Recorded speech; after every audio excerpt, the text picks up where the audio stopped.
நம்ம ஆசீர்வதிக்கப்படணும் அப்படி விரும்புகிறோம், நான் நல்லா இருக்குன்னு விரும்புகிறோம். ஆனால் அதற்கு நீங்கள் ஆண்டவர் உங்கள் வாழ்க்கையில் கிரியை செய்வதற்கு வழிவகுக்கணும் இல்லையா?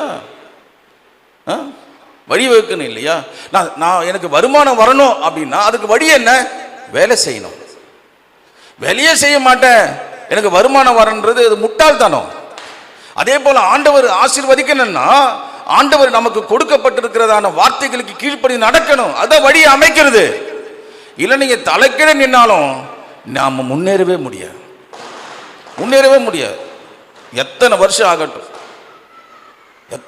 ஆகட்டும் நீங்கள் முன்னேற்றத்தின் பாதையில் செயல்பட முடியாது. நீங்கள் என்னன்னா வேலை செய்யுங்க, அவற்றில் ஒரு குறைவு இருந்து கொண்டே இருக்கும்.